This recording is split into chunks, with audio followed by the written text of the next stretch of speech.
Hello student, उन लोगों के लिए एक खुशखबरी है जो उत्तराखंड में आपके पुलिस डिपार्टमेंट के लिए या वर्दीधारी पोस्टों के लिए तैयारी कर रहे हैं। या बहुत सारे आपके मैसेज मुझे आते रहते हैं कि उत्तराखंड पुलिस दरोगा की भर्ती आएगी या नहीं।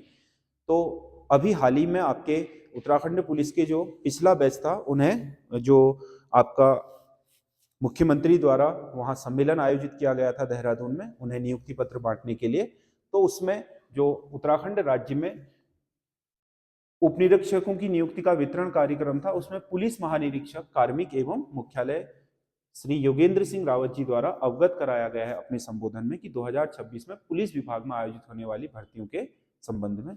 तो पुलिस उप निरीक्षक के 200 से अधिक पदों के बारे में कहा गया है कि उससे ज्यादा। अब कितने होंगे एग्जैक्टली 200 से ज्यादा है। हेड कांस्टेबल दूरसंचार के 80 पद हैं, इसमें तो आपको पता है साइंस मांगता है, ये विशेष श्रेणी के लिए है। और पुलिस आरक्षी के आपके आरक्षी मतलब कांस्टेबल के 860 पदों पर भर्ती कराने की बात की गई है। परंतु आपके उत्तराखंड में वर्दीधारी भर्ती नियमावली जो नई बनी है 2025, उसमें आपको पता है कि और भी आपके जो वर्दीधारी, तो इस बार फॉरेस्ट गार्ड और ये भर्ती एक साथ होगी। तो इसमें मैं अभी से आप लोगों से कहना चाह रहा हूं कि जो इसकी तैयारी कर रहे हैं वर्दीधारी के लिए, वो फिजिकल के साथ साथ फिजिकल को अपना मेंटेन रखें, उसके अलावा वो अपने रिटर्न पर बहुत ज्यादा मेहनत करें। रिटर्न पर मेहनत करने से ये होगा कि पुलिस की अगर मेरिट ऊपर लगेगी तो जो फॉरेस्ट गार्ड की मेरिट है वो नीचे आ जाएगी, क्योंकि फॉरेस्ट गार्ड में क्वालिफाइंग माना जाएगा जो आपका फिजिकल है, जबकि पुलिस में जो कांस्टेबल है उसमें फिजिकल आपका क्या होगा, आपके जो उसमें नंबर जुड़ेंगे। तो एक कुल मिलाकर के इसमें आपके क्या मेरिट कम जाने के चांस रहेंगे। और 860 पद तो कांस्टेबल पुलिस के ही हैं, इससे ज्यादा पद आपके फॉरेस्ट गार्ड के होंगे। तो कुल मिलाकर के ये 2500 से 3000 तक पद जाएंगे, जो इस बार की पुलिस से भी बड़ी भर्ती होगी। और इस बार आपने देखा कि मेरिट बहुत कम रही, और मैं पहले से ही आपको वीडियोस में देखना कि मैं कह रहा था कि मेरिट इस बार कम रहेगी, और जनरल की मेरिट और कम रही अपेक्षा करते जितनी हमने बात करी थी। तो कुल मिलाकर के लास्ट में तो उतनी जाएगी 135 के आसपास कट पिट करके, अभी जो कम है। तो कुल मिलाकर के आपके क्या जो पुलिस और वन वाली है, या जो आपके जिन्हें आपके आरटीओ से संबंधित करते हैं, आबकारी से संबंधित करते हैं, बंदी रक्षक से संबंधित करते हैं, ये सारी वर्दीधारी में आती हैं। तो इनके जितने भी कांस्टेबल के पद होंगे उनकी भर्ती एक साथ होगी। और पुलिस उप निरीक्षक मतलब जो दरोगा वाली भर्ती होगी, उसमें वन दरोगा आपके या फिर जो आबकारी उप निरीक्षक हैं, इन सभी की भर्ती एक साथ होगी। तो कुल मिलाकर के ये पद भी अगर पुलिस कांस्टेबल के ही 200 से ज्यादा है, तो हो सकता है कि सारे विभागों से मांगने के बाद 300 के करीब चले जाए। तो ये भी एक बड़ी भर्ती होगी। तो सभी लोगों के लिए ये बहुत महत्वपूर्ण है जो अभी वर्दी वाली आपके भर्ती की तैयारी कर रहे हैं। आयु सीमा आपको पता है, इसमें पुलिस कांस्टेबल के लिए 22 ही रहेगी, क्योंकि पद के अकॉर्डिंग वरीयता में वही रहेगा। बाकी जो लोग क्या 27 तक आयु वाले हैं, वो अन्य पदों पर जैसे बंदी रक्षक है, आपका फॉरेस्ट गार्ड है, इनमें 27 तक चले जाएगी। पुलिस दरोगा में 27 ही साल है, दरोगा जितने भी हैं सभी में आपके 27 साल है, जितने भी पद हैं। तो सबके लिए आपके ये समान रूप से अवसर बनने वाला है। तो इस पद के लिए आप तैयारी कर सकते हैं। यदि आपको मुझसे पढ़ाई करनी है, क्योंकि इन बच्चों को स्पेशली मैं ही पढ़ाता हूं, मुझसे पढ़ाई करनी है, तो आप लोग 20 जनवरी से ऑनलाइन या ऑफलाइन जुड़ सकते हैं। हमारी क्लास सुबह 8:15 से सुबह 10 बजे तक संडे को छोड़ करके पूरे हफ्ते में 6 दिन चलती है। और इसमें लगातार ऑनलाइन भी आपके लेक्चर होते हैं और ऑफलाइन भी होते हैं। ऑनलाइन में आप हमें लाइव ज्वाइन कर सकते हैं, ऑफलाइन वाले हमारे क्लास में आकर के ज्वाइन कर सकते हैं। अब क्लास में तो वही आ सकते हैं जो लोहाघाट क्षेत्र में रहते हैं, क्योंकि मेरा कोचिंग सेंटर चंपावत के लोहाघाट में है, और यहाँ पर आप मेरे को क्लास में ज्वाइन कर सकते हैं। बाकी जो लोग आपके क्या हैं बाहर से हैं, वो हमारी लाइव क्लास इसी टाइम पर ज्वाइन कर सकते हैं, जो उसी स्वरूप में चलेगी जिस फॉर्मेट में आपका क्लासरूम में चल रहा होगा वही आपका लाइव भी चल रहा होगा। तो उसे आप ज्वाइन कर सकते हैं। बाकी आपको कोई क्वायरी हो 9761038444, ये मेरा पर्सनल नंबर है। इसमें आप दिन में 2 बजे से लेकर के रात के 9 बजे तक कभी भी कॉल कर सकते हैं पूछताछ के लिए, हमारे बैच को ज्वाइन करने के लिए 20 तारीख से। तो इसमें हम उत्तराखंड पूरा कंप्लीट कराएंगे, हिंदी पूरी कंप्लीट कराएंगे, इसमें हम जीएस पूरा कंप्लीट कराएंगे, कंप्यूटर कराएंगे, रीजनिंग कराएंगे, और इसके अलावा जो दरोगा वाले होंगे उनके लिए अलग से आपके मैथ्स की व्यवस्था भी करेंगे। ये सारी चीजें कॉमन होंगी सारे लोगों की, चाहे वो कनिष्ठ सहायक के लिए तैयारी कर रहे हो, नई यूनिट शुरू हो रही है तो उत्तराखंड में इतनी डेप्थ में पढ़ा दूंगा कि आप किसी भी परीक्षा की तैयारी कर रहे हो तो उत्तराखंड आपका कंप्लीट हो जाएगा। और उसके अलावा जीएस आपके सभी तैयारियों के लिए कंप्लीट हो जाएगा, आपका हिंदी सभी तैयारियों के लिए कंप्लीट हो जाएगा। तो अभी से आप इसमें जुड़ सकते हैं, शुरुआत से जुड़ेंगे 20 जनवरी से तो आपके लिए काफी आपका एडवांटेज देगा, क्योंकि शुरुआत से चलेंगे तो आपके लिए काम को करना आसान हो जाएगा, बाद में जुड़ेंगे तो आपके लिए थोड़ा पीछे का कवर करना मुश्किल हो जाएगा। तो अभी टाइम है, 18 दिन है। आप लोगों को अगर कोई पूछताछ करनी है तो आप मेरे नंबर पर बात कर सकते हैं, और तब तक आप इसमें रजिस्ट्रेशन करा सकते हैं कि हमें भी ये बैच ज्वाइन करना है ऑनलाइन में या ऑफलाइन में। तो ये आप इसमें ज्वाइन कर सकते हैं 20 जनवरी से सुबह 8:15 बजे से 10 बजे के बीच।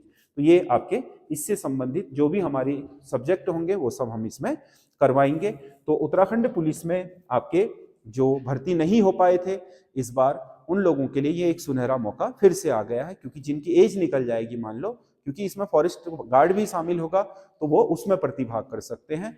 और अपेक्षाकृत क्या आपके वो अपनी जो मेरिट है, क्योंकि जो पुलिस में है वो फिजिकल की मेरिट भी जुड़ती है, तो अगर आप फिजिकल बहुत बेहतर नहीं कर पाते हैं, केवल क्वालिफाइंग है, तो आप आपके उसमें भी आपके रिटर्न के बूते पर फॉरेस्ट गार्ड बन सकते हैं। तो कुल मिलाकर के आपके लिए ये बहुत बड़ा अवसर बनने जा रहा है, जो 2026 में आपकी विज्ञप्ति जारी होगी, क्योंकि पुलिस डिपार्टमेंट के जो आपके कार्मिक हैं जो आपके, उन्होंने ये आपके कार्मिक प्रमुख हैं, उन्होंने ये मतलब अपने उसमें संबोधित करते हुए कहा है। तो कुल मिलाकर के ये आपके आने वाले समय में भर्ती निकलेगी जरूर, और वर्दीधारी इस बार कंबाइंड भर्ती होगी, तो उसमें आपके लिए काफी अपॉर्चुनिटी रहेगी।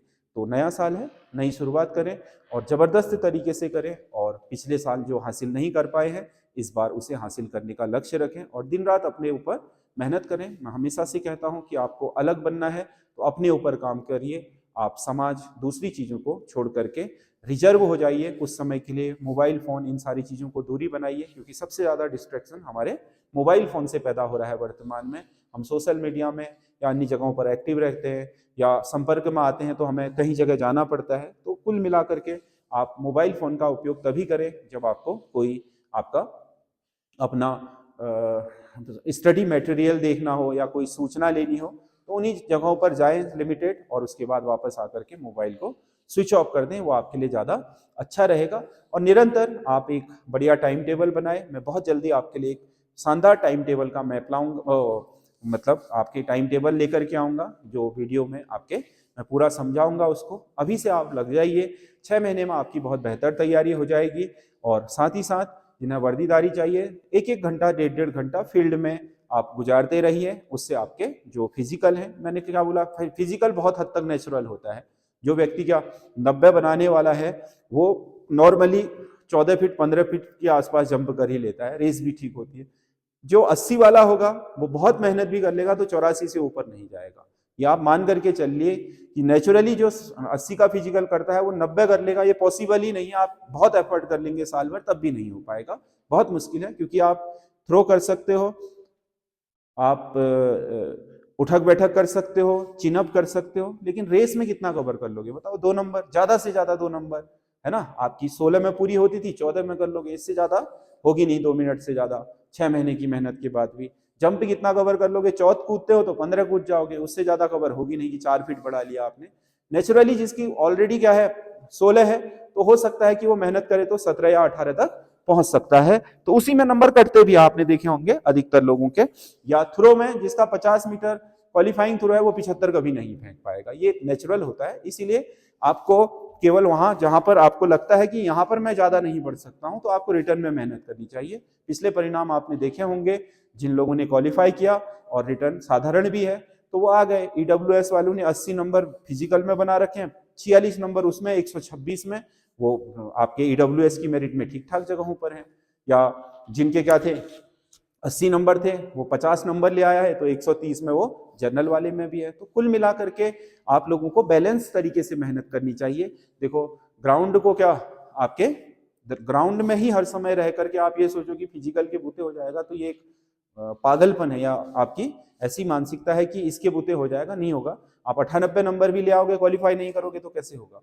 इसीलिए आपको रिटर्न में ज्यादा फोकस करना चाहिए, क्योंकि रिटर्न में आप 40 नंबर में हो, ठीक तरीके से उत्तराखंड कर लिया तो 30-32 नंबर के लिए उत्तराखंड से ले आओगे, वहां से आपका जंप कर जाएगा स्कोर 60-62 में। 60-62 अगर आप ले आए तो आपका 80 का फिजिकल भी है तो आप सिलेक्ट हो जाओगे। 60-62 ले आओगे तो फॉरेस्ट गार्ड में भी हो सकता है, तो वहां पर से आपके चांसेस बनने शुरू हो जाते हैं। इसीलिए ज्यादा बैलेंस तरीके से काम करना बहुत जरूरी है। और बाकी मैं इसको लेकर के एक टाइम टेबल भी लेकर के आऊंगा, तो दरोगा और पुलिस कांस्टेबल की जो जीएस रीजनिंग और ये जो आपका उत्तराखंड हिंदी वाला है वो हम कंबाइंड कराएंगे, दरोगा की मैथ्स अलग से कराएंगे, तो आप हमारे साथ जुड़ सकते हैं। और जो लोग सेल्फ स्टडी कर रहे हैं उन लोगों के लिए आपको पता है हम यूट्यूब पर भी लगातार चीजें लाते रहते हैं, और हमारे ऐप वगैरह में टेस्ट सीरीज लेकर के वो अपने परीक्षा पैटर्न वगैरह को समझ सकते हैं। तो आज के वीडियो के लिए इतना ही है, धन्यवाद।